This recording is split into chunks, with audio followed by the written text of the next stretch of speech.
کہ یہاں 4 لوگ میرے مخالف ہیں یا 10-20 لوگ میرے مخالف ہیں، تو یہاں میں اپنے ایمان کو، اپنے عقیدے کو، اپنے نظریے کو، اپنی سوچ اور اپنی فکر کو چھپا لوں۔ ڈٹ جائیں اور کھڑے رہیں۔ انما ذالکم الشیطان یخوف اولیاءہ فلا تخافوہم وخافون ان کنتم مؤمنین۔ وہ نرا شیطان ہے، وہ خواہ انسانوں میں سے ہو جنوں میں سے ہو، وہ نرا شیطان ہے جو اپنے ساتھیوں سے تمہیں ڈراتا ہے۔ یخوف اولیاءہ فلا تخافوہم، تم اس سے مت ڈرنا۔ قدرت یہ چاہتی ہے، قدرت ہم سے یہ چاہتی ہے، فلا تخافوہم، تم اس سے مت ڈرنا، وخافونی، اور صرف مجھی سے ڈرتے رہنا۔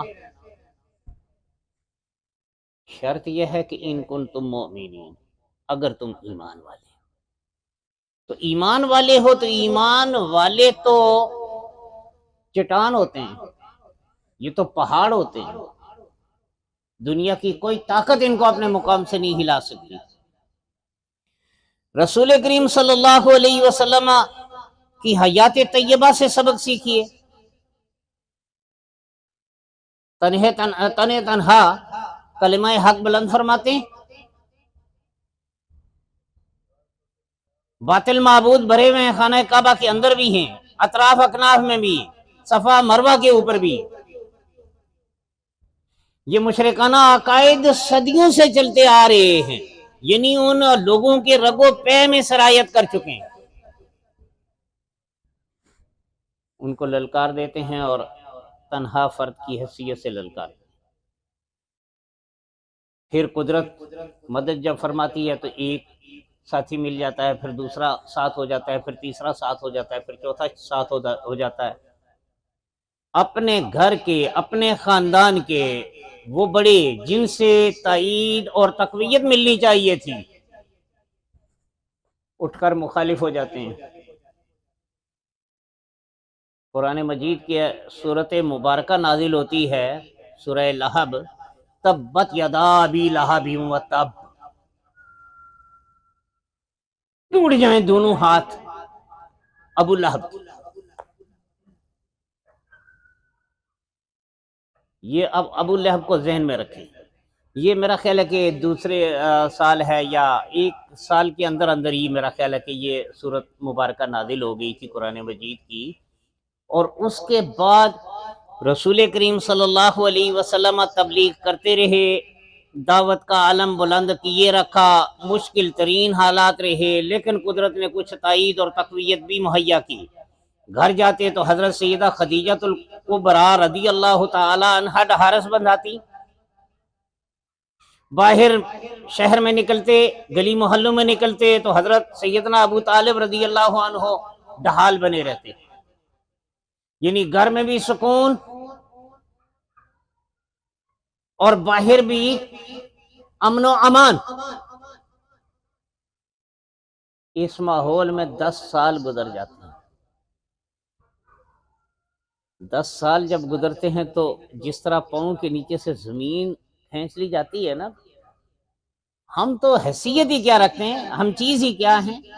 اللہ سبحانہ و تعالیٰ نے اپنے پیغمبروں کو مشقت میں ڈالا ہے اور بڑی بڑی مشقتوں میں ڈالا ہے، پاؤں کے نیچے سے زمین سرکا دی۔ حضرت سیدہ خدیجہ الکبریٰ بھی اللہ کو پیاری ہو گئی، گھر کا ماحول سونا سونا ہو گیا۔ آپ تصور کریں کہ وہ شریکہ حیات جو ڈھارس بندھایا کرتی تھی، جو ہمت دیا کرتی تھی، جو حوصلہ بڑھایا کرتی تھی، وہ اب اس دنیا میں نہیں ہے، تو در و دیوار بھی کاٹ کھانے کو دوڑتے ہیں۔ ایسے ماحول میں وحشت ہونے لگتی ہے در و دیوار سے، بندے کا جی چاہتا ہے کہ گھر چھوڑ کر باہر نکل جائے، اور جب باہر نکلیں گے تو حضرت سیدنا ابو طالب رضی اللہ عنہ کو بھی اللہ نے اپنے پاس بلا لیا، گلیاں اور محلے بھی محفوظ نہ رہے۔ ایک ساتھ کوئی 2 مہینے کا وقفہ ہے بیچ میں، سن 10 نبوی، اسی لیے اس سال کو عام الحزن کہا گیا، کہ حزن طاری ہوا، ملال ہوا، ایک کیفیت نبی کریم صلی اللہ علیہ وسلم کے اوپر بھی طاری ہوئی، آپ کو بھی مشکل حالات کا سامنا ہوا، ان مشکل حالات رسول کریم صلی اللہ علیہ وسلم نے طائف کی طرف تشریف لے گئے، اور وہاں جو حالات پیش آئے وہ آپ کے سامنے ہیں، کسی تفصیل میں جانے کی ضرورت نہیں۔ چلے تو گئے، مکہ سے نکل تو گئے، جب تک مکہ میں تھے تو پھر بھی ایک امان کی کیفیت تھی، مکہ سے نکل جانے کے بعد اہل مکہ کے قانون کی روشنی میں اب وہ واپس مکہ میں داخل نہیں ہو سکتے جب تک کوئی شخص امان نہ دے۔ طائف سے واپسی پر مکہ کے قریب آ کر قیام فرمایا اور ایک شخص کو پیغام بھیجا کہ مجھے امان دے کر، اپنی امان میں لے کر مکہ مکرمہ میں لے چلو، اس نے معذرت کر لی۔ یہ حادثے نہیں ہے، یہ اتفاق نہیں ہے، ممکن ہے کہ ایک شاعر کہتا ہے، بڑی خوبصورت بات اس نے کہی ہے منظوم انداز میں، کہ ممکن ہے کائنات کے کہنہ نظام میں جو انتشار لگتا ہے وہ انتظام ہو۔ یہ میرے لیے اتفاق ہو سکتا ہے، آپ کے لیے حادثہ ہو سکتا ہے، رب ذوالجلال نے ہزاروں نہیں لاکھوں کروڑوں سال پہلے یہ انتظام کیا ہوا تھا کہ کس لمحے کیا ہونا ہے۔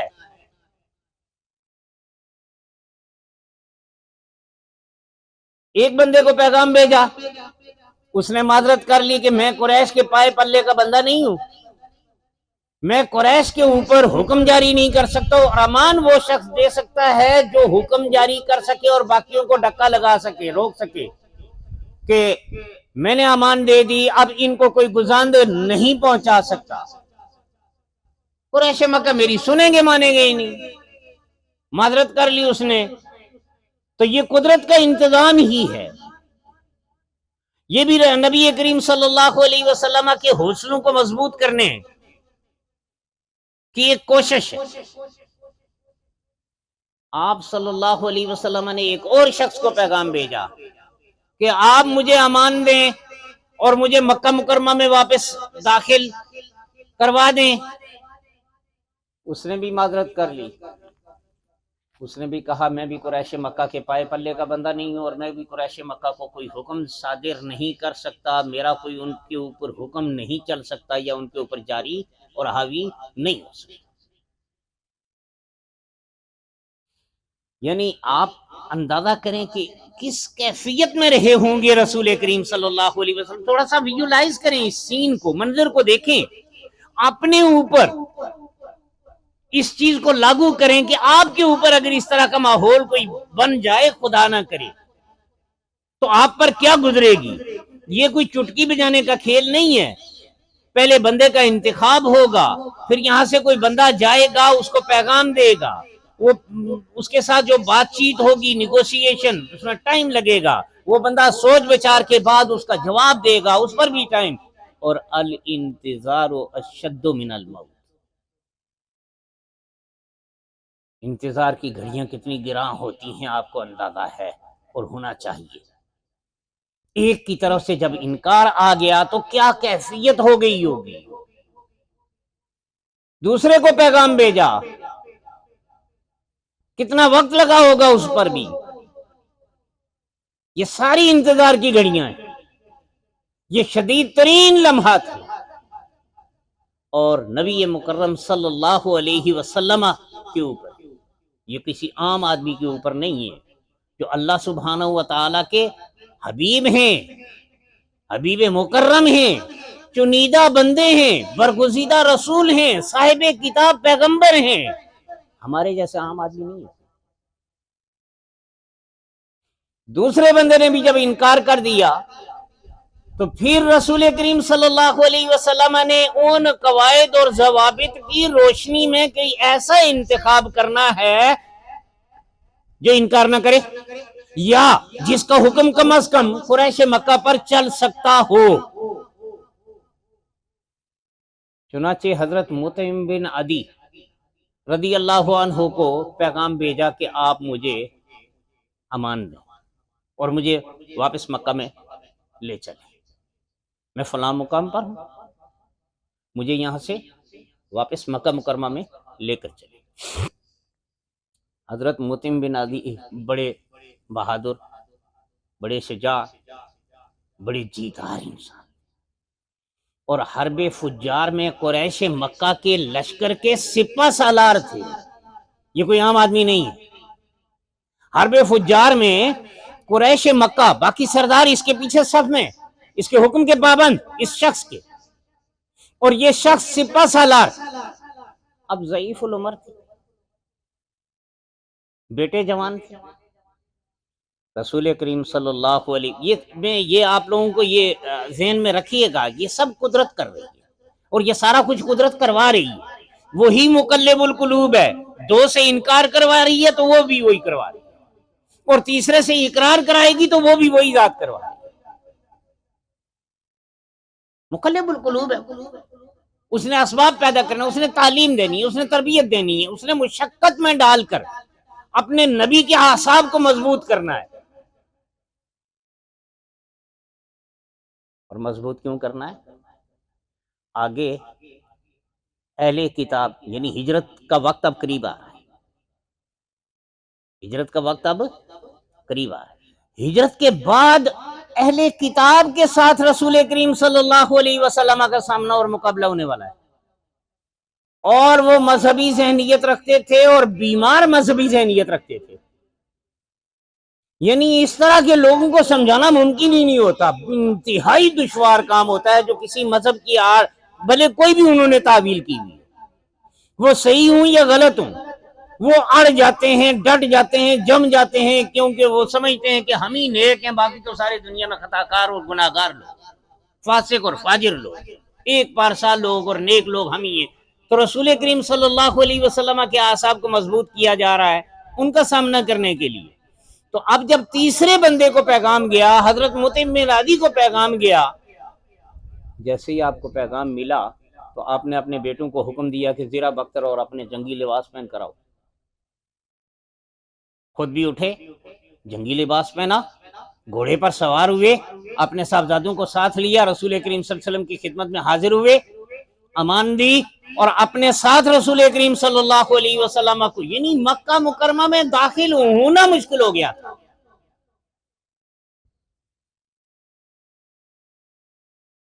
پھر جب داخل ہوئے تو ہجرت کی تیاریاں سن 10 نبوی سے ہی شروع ہو گئی۔ صحابہ کرام کو اشارہ دے دیا گیا تھا، اجازت دے دی گئی تھی کہ کھجوروں والی سرزمین کی طرف نکلو، یعنی مدینہ طیبہ شہرت رکھتا تھا، کھجوروں والی سرزمین، اس طرف نکلو۔ لوگوں نے ہجرت کرنا شروع کر دی، اور رسول کریم صلی اللہ علیہ وسلم نے بھی ایک وقت مقررہ پر آ کر ہجرت فرمائی۔ جب آپ نے ہجرت فرمائی تو سورہ فجر کی ابتدائی آیات اگر آپ دیکھیں، والفجر والیال عشر والشفع والوتر واللیل اذا یسر، واللیل اذا یسر، یہ آیہ مبارکہ خاص رسول کریم صلی اللہ علیہ وسلم کی ہجرت کی رات کی نشاندہی کر رہی ہے۔ والعصر واللیل اذا یسر کا مطلب ہے آگے یسر سارن تھا، وہ رات، قسم ہے اس رات کی جب چلنے والا چل پڑے گا، رات کو سفر فرمانے والا، روانہ ہونے والا روانہ ہو جائے گا۔ حل فی ذالک قسم لذی ہجر، کیا اس کے اندر کوئی طاقتور قسم کی، جاندار قسم کی قسم رکاوٹیں ڈالنے والوں کے لیے ہے؟ اور وہ ندوہ میں اپنا میٹنگز کرتے رہے، مجلسیں کرتے رہے، رسول کریم صلی اللہ علیہ وسلم، ان کو بھی اندازہ ہو گیا تھا کہ کس رات کو کس وقت رسول کریم صلی اللہ علیہ وسلم، لیکن جب قدرت چاہے تو راستے ہموار ہو جاتے ہیں۔ بہرحال لب لباب یہ ہے کہ یہ ایک مبارک مہینہ ہے، ہمارے اوپر سال بھر جو چھوٹی موٹی آزمائشیں آتی رہتی ہیں، ہمیں اپنے رب کی بارگاہ میں سجدہ ریز رہنا چاہیے، اس کا شکر ادا کرنا چاہیے، وہ ہماری بہتری چاہتا ہے۔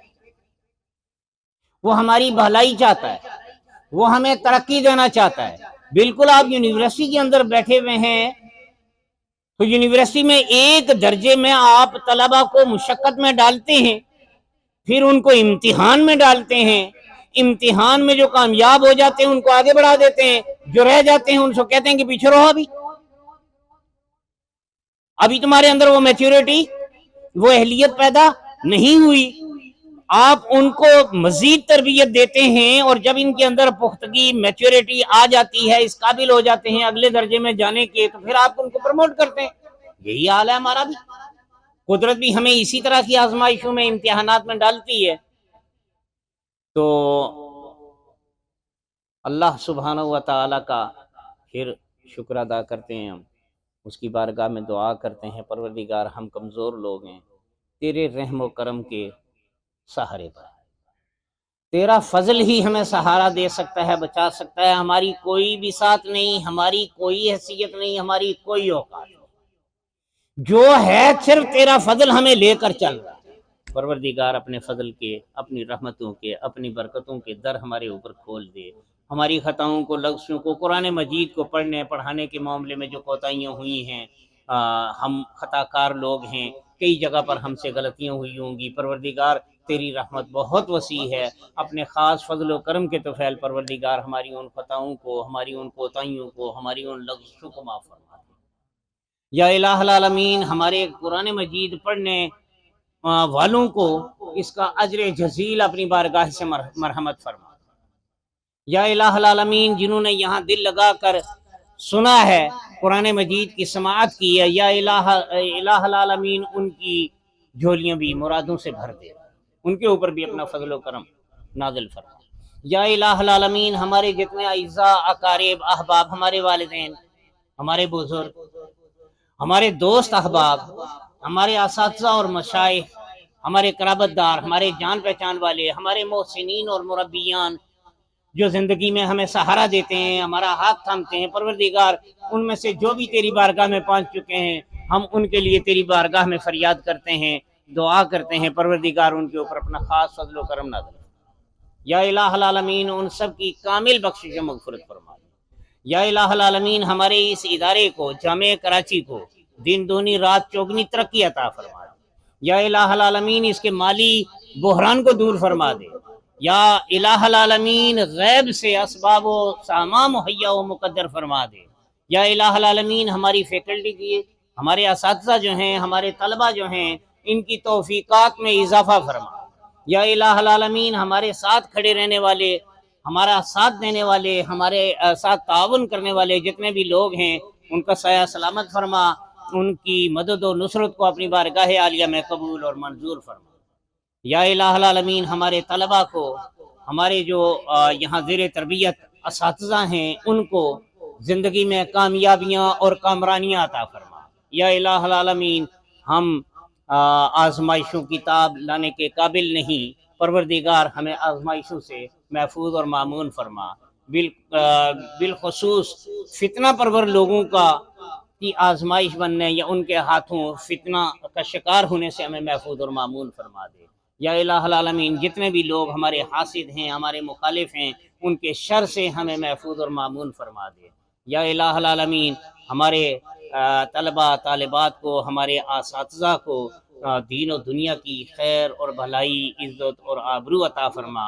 یا الہ العالمین ہم نے شبینے کا آج اختتام کیا، الہی ہمیں اس روایت کو جاری و ساری رکھنے کی ہمت اور توفیق عطا فرما دے۔ یا الہ العالمین ہمارے اس عمل میں جو کوتاہیاں ہیں ان کو معاف فرما کر اس کو اپنی بارگاہ میں قبول فرما، اور اس کے نتیجے میں ہماری سیئات کو معاف فرما دے، ہماری حسنات میں اضافہ فرما دے، خود ہماری بھی بخشش اور مغفرت فرما دے۔ ربنا تقبل منا انک انت السمیع العلیم وتب علینا ربنا یا مولانا انک انت التواب الرحیم، بحق صلی اللہ علی الرسول النبی الامی وآلہ صلی اللہ علیہ وسلم، صلاۃ و سلاما کثیرا کثیرا برحمتک یا ارحم الراحمین۔ وما تشاءون الا ان یشاء اللہ، جب تک اللہ نہیں چاہے گا آپ لوگ بھی نہیں چاہ سکتے۔ یعنی آپ کے ذہن کے اندر آئیڈیا بھی آئے گا تو ادھر سے آئے گا، خیال بھی آئے گا تو ادھر سے آئے گا، حضرت سیدنا ابراہیم خلیل اللہ علیہ الصلوۃ والسلام سب سے بڑے موحد ہوئے، اللہ کا گھر بنایا، کھڑا کیا اور اس کو توحید کا سب سے بڑا مرکز بنایا۔ مرور ایام کے ساتھ لوگوں کے عقائد بگڑتے چلے گئے اور اسی خانہ کعبہ کو شرک کا سب سے بڑا اڈا بنا دیا گیا۔ حساب کتاب میں اگر ہم جائیں تو کوئی 21-2200 سال تک بنو جرہم قابض رہے خانہ کعبہ پر۔ حضرت اسماعیل علیہ السلام کا جب انتقال ہوا تو اپنے سسر مزاز بن جرہم کے حوالے کر دی تھی اس کی ولایت، تو سسر نے پھر اپنی اولاد میں آگے جاری کر دی۔ بنو جرہم 2150 یا 2200 سال کے لگ بھگ زمانہ انہوں نے گزارا۔ بنو جرہم جب ان کے اندر بگاڑ آ گیا تو بنو خزاعہ اٹھ کر کھڑے ہوئے، ایک طاقتور قبیلہ تھا، انہوں نے مار بگایا بنو جرہم کو اور خود قابض ہو گئے۔ یہ 350 سال سے 400 سال تک کا زمانہ ان کے پاس رہا اور ان کے دور میں شرک اور بت پرستی کا آغاز ہوا۔ روایات میں آتا ہے کہ عمر بن لوہائی نام کا ایک بندہ تھا جو بت شام سے لے کر آیا اور خانہ کعبہ میں، آپ اندازہ کریں، علامہ صاحب نے کہا کہ اس کا نام صبور ہے، اس کے پاس بڑا صبر ہے۔ 350 سال میرے جو حساب کتاب میں جو کرتا ہوں اور جو جہاں تک میرا ذہن پہنچتا ہے، کم از کم 350 سال تک خانہ کعبہ میں بت پرستی ہوتی رہی ہے اور اس کو کوئی تیش نہیں آئی، اس کو کوئی غصہ نہیں آیا۔ ایک قہر کی مار تھے، ایک امر کی مار تھے، سب تیس نیس ہو جاتا، لیکن اس کے صبر کا اندازہ کریں۔ پھر رسول کریم صلی اللہ علیہ وسلم کی ولادت باسعادت سے 131 سال پہلے صاحب رحمت اللہ العالمین ایک تقویم کے بڑے ماہر ہیں، ہمارے سیرت نگار ہیں، انہوں نے جو کیلکولیٹ کر کے دیا، بتاتے ہیں کہ 131 سال پہلے قصی ابن کلاب نے آ کر انقلاب پیدا کیا اور بنی اسماعیل کے پاس خانہ کعبہ کی ولایت اسی اصول پر آئی کہ یہ ہمارے باپ دادا کی بنائی ہوئی عمارت ہے اور گھر ہے اور ہم اس کے والی اور وارث ہوں گے، تم لوگ غاصب اور قابض ہو۔ پھر ایک جج کا فیصلہ بھی ہے ان کے حق میں آیا اور ان کو ولایت ملی۔ 131 سال رسول کریم صلی اللہ علیہ وسلم کی ولادت باسعادت سے پہلے، یہ بھی زمانہ اسی شرک بت پرستی میں چل رہا ہے۔ قصی بن کلاب سے لے کر رسول کریم صلی اللہ علیہ وسلم تک بھی شرک اور بت پرستی کا ہی دور دورہ ہے۔ اس کے صبر کا اندازہ کرنا، اس کو کوئی جلال نہیں آیا، کوئی غصہ نہیں آیا، کوئی قہر نہیں برسایا اس نے۔ رسول کریم صلی اللہ علیہ وسلم اعلان نبوت فرماتے ہیں تو اس اعلان نبوت کے بعد آپ تبلیغ، پرچار، دعوت وغیرہ کا سلسلہ جاری و ساری رکھتے ہیں اور تقریباً 21 برس تک شرک اور بت پرستی کا دور دورہ رہا تاکہ مکہ فتح ہو گیا۔ یعنی رسول کریم صلی اللہ علیہ وسلم کی مجموعی دعوتی عمر جو ہے حیات طیبہ، جس میں آپ نے دعوت اور تبلیغ کا سلسلہ جاری و ساری رکھا، وہ لگ بھگ 23 سال ہے، 22 سال اور 6 مہینے اور کچھ دن۔ تو ان میں سے رسول کریم صلی اللہ علیہ وسلم جب مکہ فتح کرتے ہیں تو تب تک مکہ مکرمہ میں شرک اور بت مشرکین کا راج رہا اور شرک اور بت پرستی کا ہی دور دورہ رہا۔ رسول کریم صلی اللہ علیہ وسلم نے جب مکہ فتح فرمایا سن 8 ہجری میں اور 10 ہجری میں اللہ کی بارگاہ میں پیش ہو گئے۔ مکہ فتح فرمایا، جب مکہ فتح ہوا تو پھر شرک اور بت پرستی کا باقاعدہ خاتمہ ہوا اور وہاں سے شرک کی یہ علامتیں اور علائشیں ہٹائی گئی۔ یہ اس کے صبر کا اندازہ کر لیں۔ ہماری زندگیاں مختصر ہیں، ہمیں ذرا جلدی اس وجہ سے ہوتی ہے کہ ہم سب کچھ اپنی زندگی میں ہی کر کے گزرنا چاہتے ہیں، قیامت تک کے سارے احوال اور آثار ہم اپنی آنکھوں سے دیکھ کر جانا چاہتے ہیں، ساری پروگرس، دنیا کا نقشہ بدلنا چاہتے ہیں ہم اپنی مختصر سی زندگی میں، تو ہمیں بڑی جلدیاں ہوتی ہیں، لیکن وہ قائم اور باقی ہے، وہ قادر بھی ہے اور قیوم بھی ہے، اس نے ہمیشہ رہنا ہے، تو اسے کوئی جلدی نہیں ہوتی۔